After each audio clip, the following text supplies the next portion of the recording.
yeller apardı, ya soyuq əllər apardı səni. Uşaqlıq, sən bizdən uzaq düşdün artıq, səni yeller apardı, ya soyuq əllər apardı.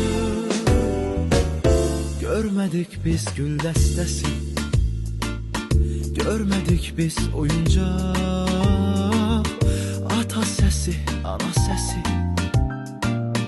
eşitmədik doyunca, eşitmədik doyunca. Öz qoynuna aldı bizi bu buruqlar şəhəri, yarı böldük tikəmizi.